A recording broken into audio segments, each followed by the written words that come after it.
think it's something that we don't hear quite often because we learn the motto, right? And the motto says this. But then when you go into practice in the real world, you can encounter so many things, so many different parts with different qualities. If you're not aware, attuned to what's happening in the room, all those things can just dissolve. Going Inside is a podcast on a mission to help people heal from trauma and reconnect with their authentic self. Join me, trauma therapist John Clark, for guest interviews, real-life therapy sessions, and soothing guided meditations. Whether you're navigating your own trauma, helping others heal from trauma, or simply yearning for a deeper understanding of yourself, Going Inside is your companion on the path to healing and self-discovery. Download free guided meditations and apply to work with me one-on-one at johnclarktherapy.com. Thanks for being here. Let's dive in. All right. I'm excited to welcome back my guest. Monica is an LCSW who we had on the show exactly a year ago to do some kind of impromptu consultation around IFS, the work, the model, the training process. And then Monica reached out with some updates and to kind of follow up on that conversation. So if people are interested in checking that out, we'll put links to that in the description and show notes. But for now, yeah, Monica, maybe catch us up a little bit, first of all, on more about who you are and your work and things like that and where you're located, and then we'll get into your kind of IFS journey. Yeah, yeah. Thank you, John, for having me back on the show. I really appreciate it. I think I said that last time that I learned about IFS through you, through your podcast. And, I have a part of me that would be forever grateful. Yeah, so I'm a licensed clinical social worker here in Virginia. Um, and been doing a lot of IFS work. I am absolutely in love with the work. And I think since we last met, a lot of things have changed. I actually got to the training with the institute, finished my IFS level 2 back in January, and I'm the journey of consultation, certification, which is lovely because I just love connecting with other clinicians and. I think it's not so much for the certification for me. It's just the community. I just love it. I just love it. Yeah. Yeah, that's great. Well, congrats on moving along through the training process, or I guess the formal training process. Maybe expand on that a little Right. bit, Thank you. because as we talked about last time, that it's not a given for everyone that they're going to have access to a level 1 Mhm. training and kind of get their foot in the door with the institute in that regard. There's the infamous waiting lists, lotteries. I don't even know what the latest is now, Right. but what's that whole thing been like? And I guess another question would be, has it been worth it? Because that's a question I see popping up a lot. Right. Yeah. Uh, it was. It was. My IFS level 1 training was in person in Chicago. St. Charles, and I have made friends for life. We meet once a month, and it's been um, so good to have this community. I love the fact that we were able to be in person. Um, Something that I don't want to take for granted because, it takes a lot. It takes time, it takes money, efforts, time that you're not doing your job, you're not with your family. It's a very intense training, as you know. So I think it was worth every penny for me. Yeah. Yeah. Yeah, that's great. How has it informed your understanding of the model? I think doing the IFS training was transformative for me as a person. We got to do a lot of IFS on ourselves and really experience the model. And I think when it comes to self energy, there is something about being with other people in the same room, same intention, same purpose that I can even put into words. So I think experiencing that, and again, I think I can't compare that with my IFS level 2 that was virtual, and it was amazing, but it was different. It was different. I think in hindsight, I would have done my IFS level 2 in person too, but it just didn't work out that way. I'm grateful that I got to do it. But having done IFS level 1 in person, there is a huge difference in my opinion.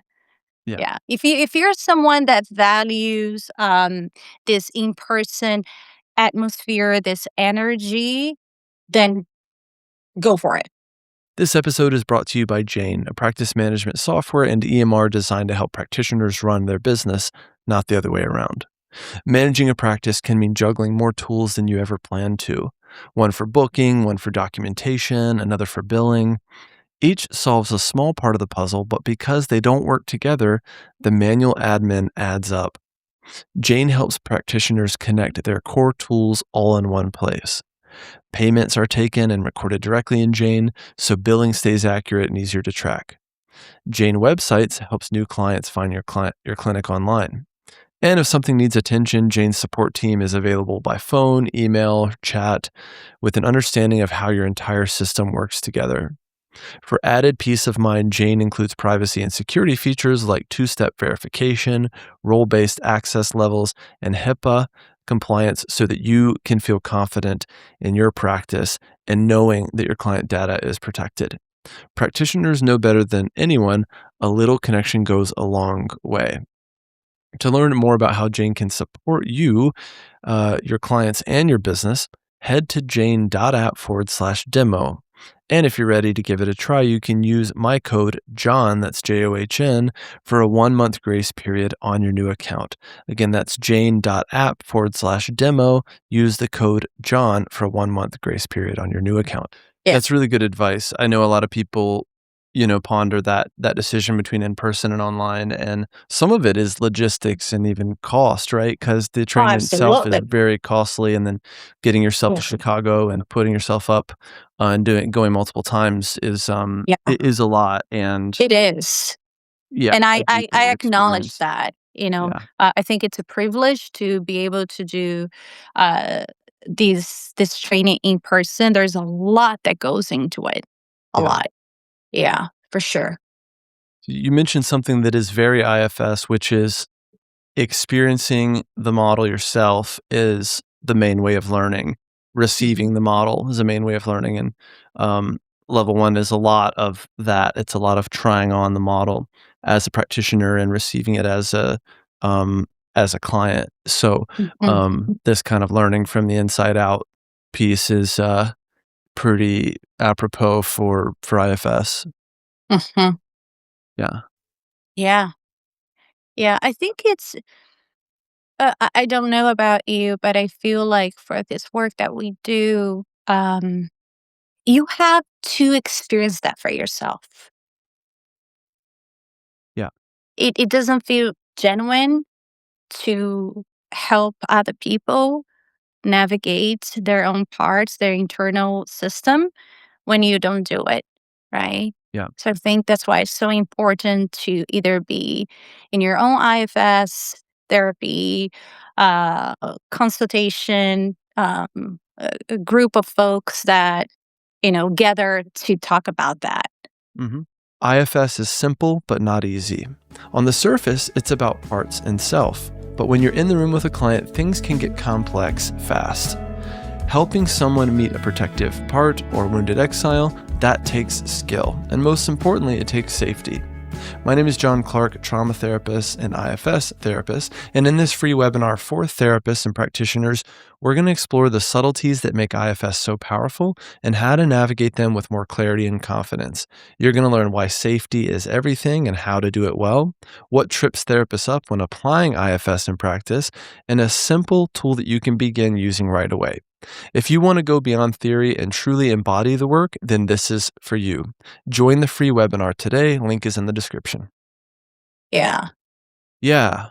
Yeah, I love that. I mean, one thing that has come up in my training in a non IFS setting is this idea that you can't take clients further than you've gone yourself which has to do more with our personal work, but also, I do tend to try everything out myself first before applying it, with a client, and find that's really important to know actually what that feels like. That was my experience in Mm, the EMDR training where, I've told this story before, but when I got EMDR trained, the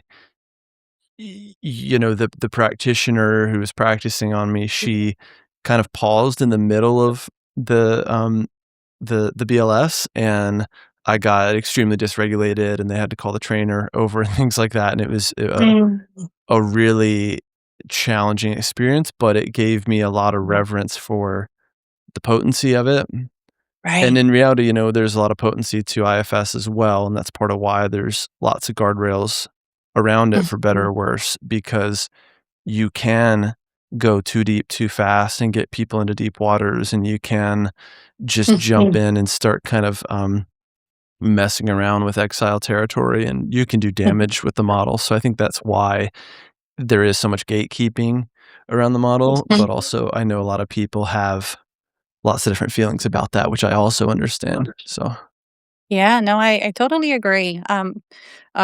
Like you, I do think it's so important that we get to experience everything that we offer to our clients.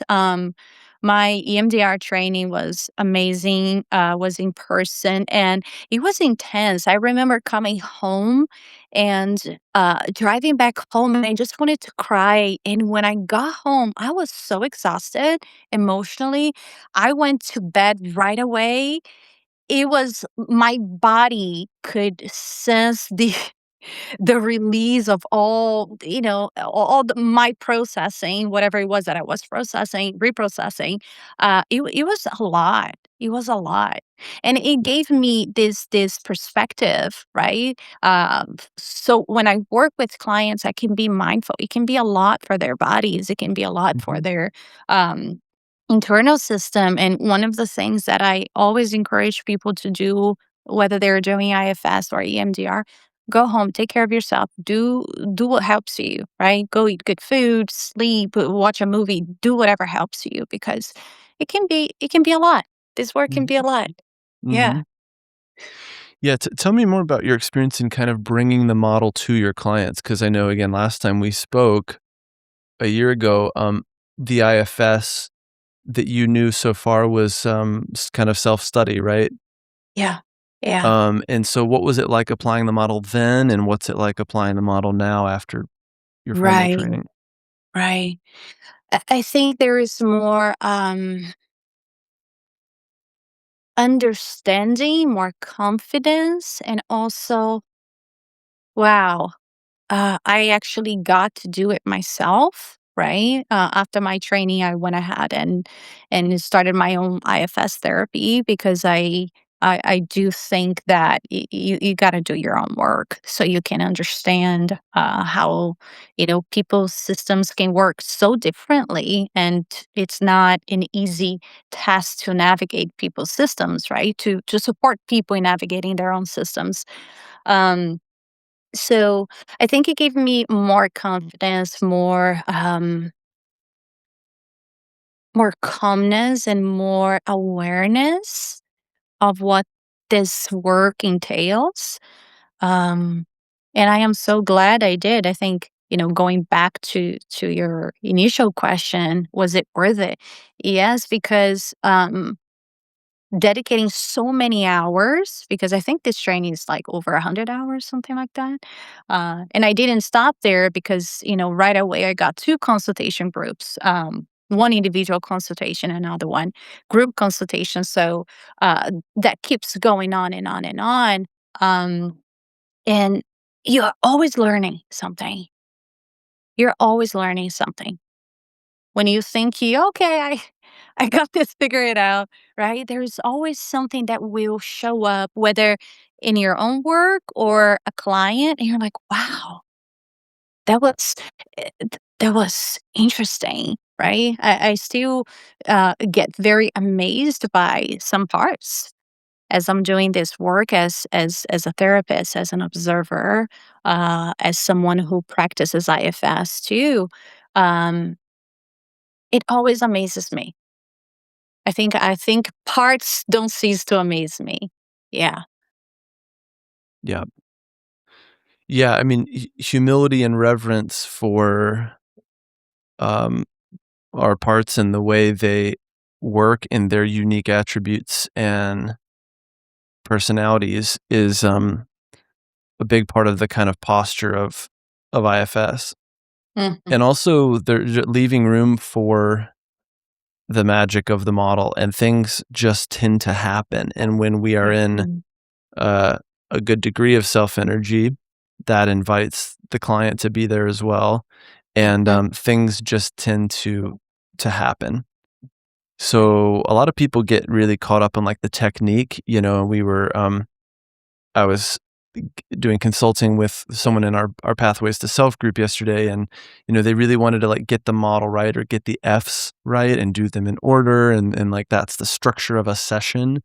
Um, mhm. and in reality, I think the flow is much more nonlinear and organic and Yeah. unfolding as it is than, like a step-by-step kind of model. So the more we can allow for Mhm, that, the more the work is organic, and when there's enough mhm. self energy, self just kind of knows what to do, and parts tend to come out of the woodwork to get the help and love and attention that they've been needing for sometimes your whole life. Yeah. I couldn't agree more. Yeah. Yeah. I think it's that thing that parts have agenda, right? And self does not. And when we show up, trusting people's self energy and parts, you just see it unfold in front of your eyes, right? Yeah. When we don't try Mhm. to control outcomes and how things should go, but rather just being open to whatever happens. I think um that's IFS, Mhm. right? Yeah, there's something sneaky about this, which is we can be subtly blended or blended with these self-like parts or therapist parts that are trying to, quote, "make something happen." Right. And that energy is, again, subtle but detectable, and especially in training or in supervised work, you can kind of sense when the therapist is trying to get the client somewhere Mhm. or get them to the next thing or get them to unblend or whatever it might be, and it feels like a bit of pushing is happening. And even though you say, "Okay, well, it's a self-like pushing or a self-like agenda," Mhm. it's an agenda nonetheless, right? Right. And it's Right. antithetical to IFS, which is not pushing and very much being with and allowing for the work to unfold. And when you do that, things happen organically. Parts unblend organically, unburdenings kind of Mhm. start happening organically, and you can just follow it. Right. Right. And as you're talking, something's coming to mind, and maybe you can expand a little bit more on that. But um, uh, I see a lot of my work, parts that I know some people don't like to use this term, like parts with self-like um, qualities. Um, but I see that a lot, and I think it was so funny because one time I don't know if I was in my training. Yeah, I think it was in my training, and I was doing like a demo, and um the person asked me, "How do you feel towards that part?" And I said, "Oh my god, I love her. She's a badass." And and then she said, "Oh, notice that part that thinks that part is a badass." I was like, "Well, but the whole time I thought it was self, right?" And I think if you're not so attuned to what's happening in the room, you can miss that, right? And I think I see this so much, parts that are trying to rescue, parts that are trying to fix something. And um and sometimes even clients will think, "Oh, but this is my self energy." And I don't know if you can expand a little bit more on that, what Yeah. you see in your work. Well, we get really caught up on this like parts versus self dichotomy. and it's Mm, really not that binary. So the goal isn't necessarily like always self, always lead the way, parts step aside, soften back, step aside. Um, the goal is coherence and harmony in the system. right. So if I go, "How are you feeling toward the part?" and you go, "I love her," and even if it is a self-like part, does it really matter Mm, if good work is happening in the system, right? If mm, I've got this whole group of parts and self at the table, and one mhm. part is going, "I love that one," and I'm going, "Hold up, hold up, hold up, that's not self. Don't share that." Ah, You know, I just we like to try to, again, create rules and, like, this mhm. decision tree for ourselves. So, like, if it is a self-like part, thank it for its help, ask it to unblend, go back to self, and I just don't think it's that linear, right? Like, if Right. there's another part expressing love for another one, I'm not gonna get in the way of that, right? Mhm, And so, from a systems perspective, like, you have something good happening here. You have more understanding that's happening inside the system, and that's mhm. a good thing, even if self isn't the one, quote, like, driving that understanding in that moment. I'm still Yeah, stepping back and going, "Hey, 2 people are getting along here. 2 family members are right. actually seeing eye to eye here. I don't need to, Huh. like, get in and be, finicky, like, mess with that." So, Yeah. Mhm. if good work is happening, get out of the way. Right. That's always my go-to, because we can also be Right. these, like, self-like parts detectors where we're always trying to, like, have a gotcha moment of, like, Mhm. check, see if that's a part, check and see if that's a part. I just don't know if it matters as much as, like, we think it Mhm. matters, because we want the work to be clean and tidy and know, like, "Okay, what's a part and what's self?" And it's like, if the texture of the session and of that moment is loving, it doesn't Mhm. really matter. Right. That's I my 2 love cents. that. Yeah, I love that. And I think one of the things that helps me is um just to show a little bit of curiosity. Okay, does the part want to say more about that, about liking you or thinking that you're a badass or whatever it is. But I love your perspective on, if it's supporting the system, they can have opinions, right? We know that some parts don't like each other and some parts they do. Sometimes they actually work together to protect the same exiled part. I love that. I really do. Thank you for sharing that. I think it's something that we don't hear quite often because, we learn the motto, right? And the motto says this. But then when you go into practice in the real world, you can encounter so many different parts with uh, um, different qualities, and if you're not aware, attuned to what's happening in the room, all those things can just dissolve, right? You don't get to really um, make sense of what is happening. Like this perspective that you brought. Okay, it seems like it's two parts that they seem to appreciate one another, right? And if it's supporting the system, we can just go with that. Yeah, Yeah. How has like it been for you to introduce the model to clients, especially given, again, like a year ago, it was still Mhm, pretty new. Now it's a lot less new. right, So how has that been, and how do you set up that, um, kind of offering for them? right. I think the folks who have been with me for a while, I think, have grown, and I have grown. I think we've grown together. Um, and something that I have been noticing, a lot of people are showing up asking for IFS. And some people, um, sometimes they hear on the internet, they hear even like ChatGPT referring, hey, there's this therapy. People hear on TikTok or Instagram. And I think it's interesting that people are looking specifically for IFS. Yeah. But I think answering your question, I think people are more aware of what IFS is now, and I don't know why. Maybe it's social media. Maybe people are talking more about it.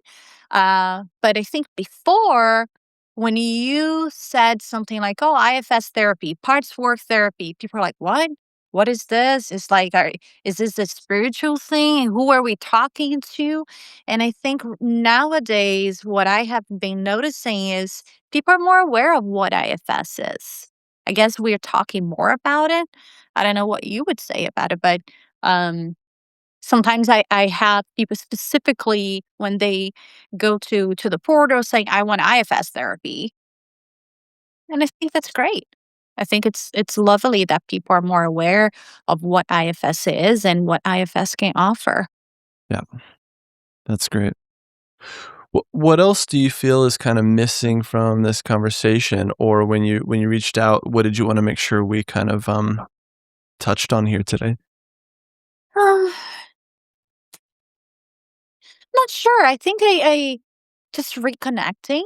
Um, I love your podcast. I'm always listening to, your podcast, IFS talks. And a bunch of other, folks that, do videos, podcasts on IFS. And I love to hear people's perspectives. I have a part of me that's a learner, like a big, big learner, and she loves IFS. So anything that's like IFS related, trauma work related, because that's what I focus on in my work, Yeah, I like to hear. I like to listen to. I like to watch. I like to just connect and see, well, what has it been like for you in your yeah, practice to do this work? Yeah. yeah. That's great. I mentioned that piece about the model just kind of flowing and things being out of order, and that's something I've learned and kind of leaned into over time. Mhm. Another piece that I'm kind of working on is I find that regardless of whether or not we're in doing true IFS, a lot of clients and a lot of therapists, we get into what I consider figuring it out mode. Mm. So the person goes, I want to know why I'm so sensitive to criticism. And we do all this searching and we realize, okay, your mom was really critical and therefore you're really critical on yourself. Right. Mhm. And then when someone says, hey, why'd you load the dishwasher like that? A part of you lashes out defensively. Okay. Mhm. If knowing that was enough to heal, you would have healed by now because our clients are very smart and very Mhm. intellectual, and they can understand and they can trace back the roots of their problems, Mhm. but the problem persists, right? So what needs to happen there? And so you're just exploring this idea of going from figuring out to just being with parts. And in reality, it's being with parts in the way they needed someone to be at that time. This part of the Mhm. kind of healing steps or unburdening sequence. Mhm. And in a way, I find that often that is enough. So if you find this part that was there at the kitchen table with mom towering over you, Mhm. going, "What the hell happened on this math quiz?" Um, then just being with that part of you there in the kitchen at that moment or sitting beside her at that table can be enough. Also, just noticing when you're about to go into a work meeting today as a 37-year-old adult or whatever, um, Mhm. noticing that part is active again and you find her right in the center of your chest and practice just being with her and listening and going, I hear you, is often, quote, enough. And so I find that we will do anything other than just be with our parts. In other words, just be with our feelings Mhm. because we want to do something, we want to figure it out, we want a coping skill, we want to do like some cool unblending trick. And yet the simplicity and beauty of that is it just really communicates to our parts that these feelings make sense, they're valid, they're not too much for me, aka self. And then when we meet them, paradoxically, they tend to fade, right? They tend to soften. So it's not about the Mhm. fact that you're having these feelings, it's about noticing them and seeing that as an Mhm. opportunity to meet that part of you. Um, Yeah. so that's just a little piece when I try to, like, really simplify what I'm trying to do with the model, that's one piece of it, and then when clients go, Mhm. "What do I do when I'm triggered? What do I do when I'm anxious? What do I do when I'm, wanting to start drinking again?" Or whatever. That's a piece that I, um, kind of always return to. Yeah, yeah. I'm curious, and I wanna be mindful of time, You're good. but if you have a couple seconds to just see, do you get to, 'cause as I'm hearing you say that, I'm here thinking about your background too in EMDR. Do you ever get to use bilateral stimulation to just be with parts, right? Yep, Okay, there's nothing that we need to yep. do right now, just be. There's a really handy tool for this, and this is a Daphne Fatter tool called the STAR method. It's an acronym for something. Mm, If you Google STAR as an acronym, STAR method, it is, and I think it's in her new book, which I endorsed. The technique is basically as you connect with that part, send it mhm, self energy and bear witness to it while tapping, while doing the mhm. BLS. And it's really as simple as that. So Right. that's a really beautiful and simple way to do it and to interact with the part and for the part to kind of receive the BLS. Mhm, Um, so I think stuff like that is very handy, right? And again, mhm, if you look at something like EMDR and you break apart the components of it, something that is happening in EMDR is someone is bearing witness to the trauma. Someone is bearing witness to mhm, the horror of that thing that happened.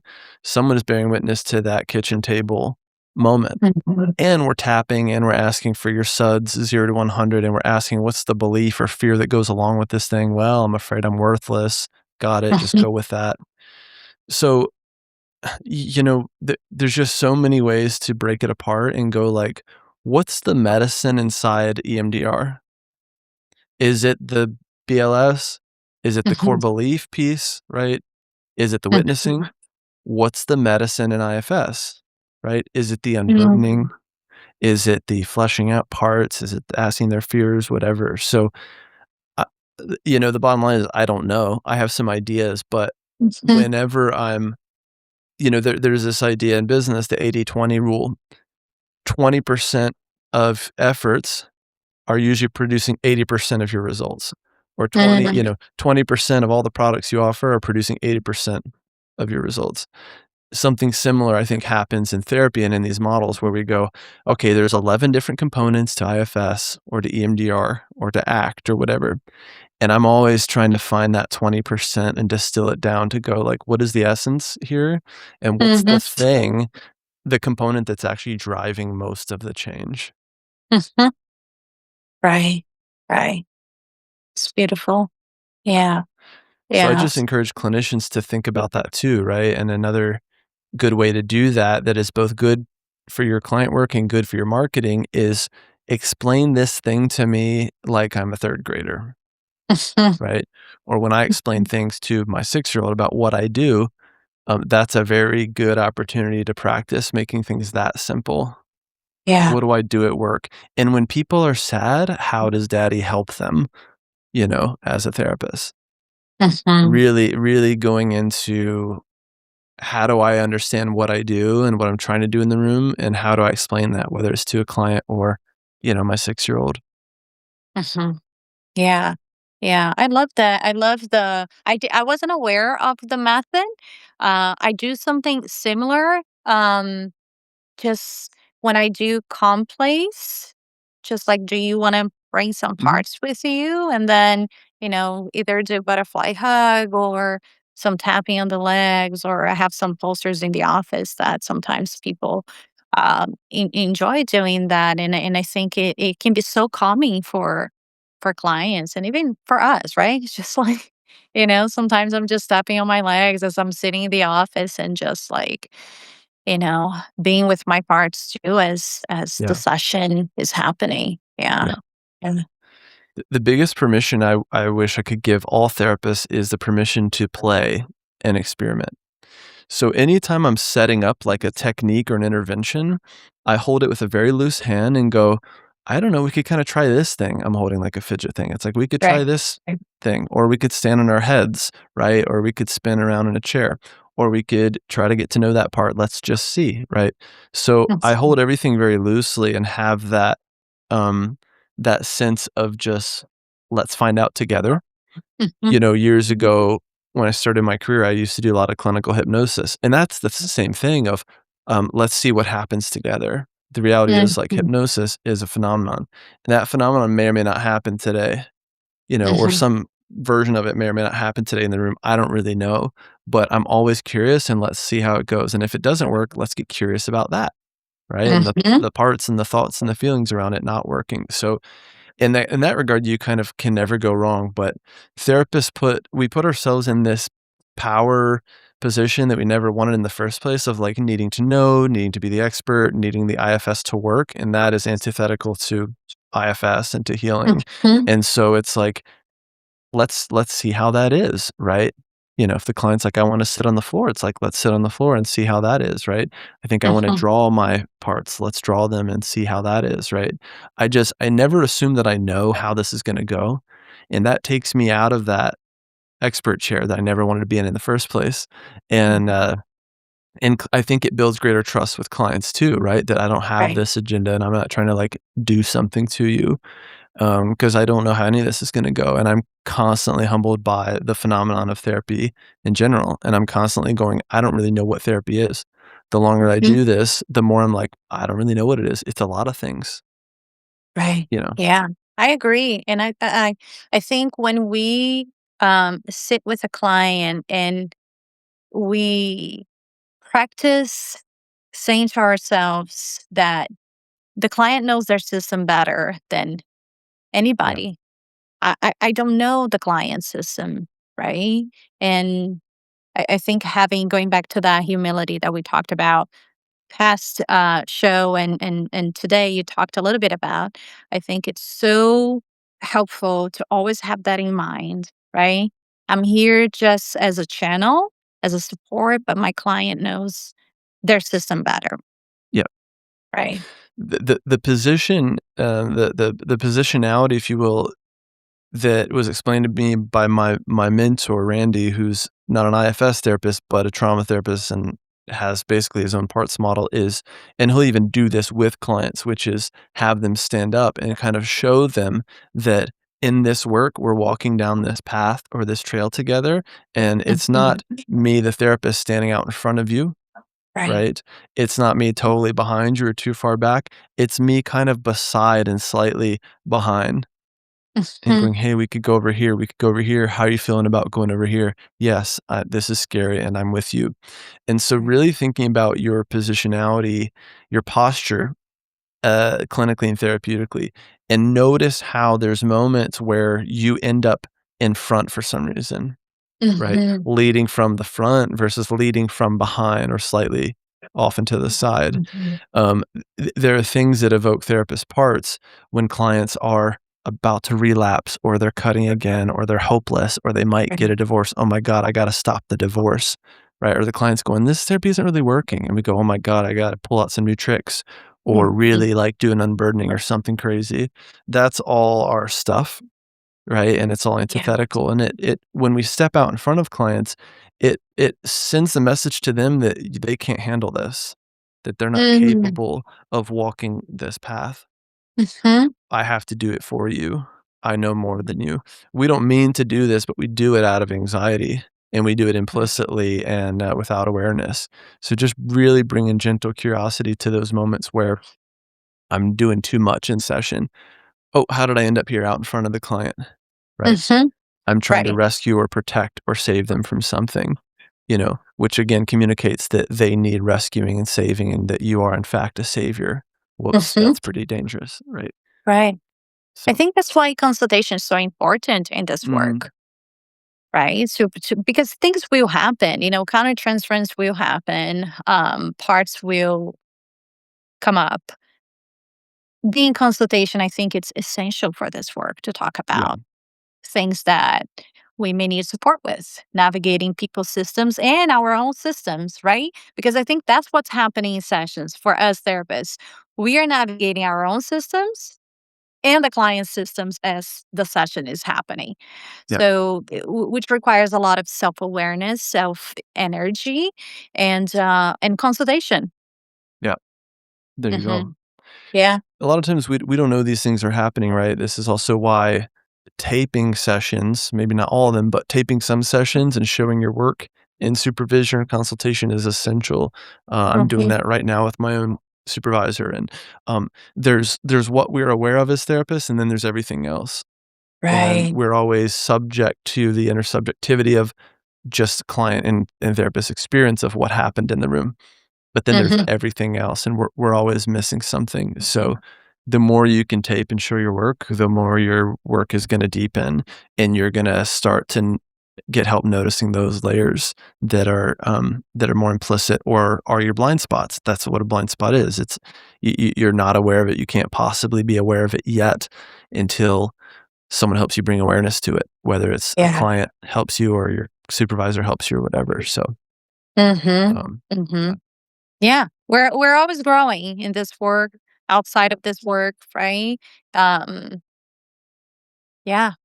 yeah, It's this life of growth and experiencing things, and things are changing and things are growing, and yeah, it's just so beautiful. yeah. Yeah. Well, thank you for coming back and checking in Thank with us, you for Monica. having me. I'm gonna ask you one more question as we wrap up here, which is, Yeah. if you went all the way back to starting your IFS journey, what do you wish you had known, knowing what you know now? Mm. Let me think for a second. Mm. Okay. I hope this makes sense, but I wish I knew that was more complex than I thought. Great. Yeah. Does that make sense? Yep. Yeah. Yeah. And there's a phenomenon to explain that. I think it's the Dunning-Kruger effect. So the research shows the more you learn about something complex, the more you realize there's more that you don't know. Right. You realize the ocean's actually a lot deeper than I thought now that I've waded out a little bit deeper into it. That is Uh-huh. 1,000% the case with IFS. And again, when we try to over simplify it or think I've like got the model because I know the IFS, I know the 6 Fs or whatever, we're Mhm. really saying I have mastered the human psyche, which is ridiculous. So really allowing it to be deep and Love complex that. and Yeah. just having that reverence for it is very deep, and the more you learn about something, the more you realize how much more there is that you don't know. Uh-huh. That's a fun phenomenon. Yeah. Mhm. I'm here thinking, yeah, I wish I knew it was more complex than I thought, because I think it would have given me more curiosity. Yeah. Yeah. That's interesting.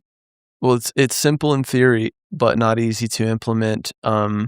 Yeah. Yeah. smoothly and seamlessly and with depth and grace, and so, um but that's why it's an art, you know? Yeah.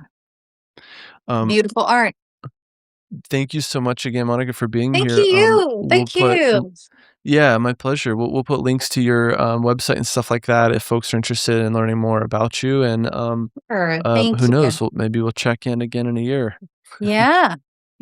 Thank you so much. I really appreciate being here.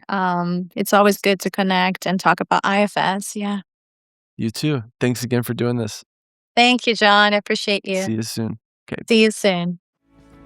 Thanks for listening to another episode of Going Inside.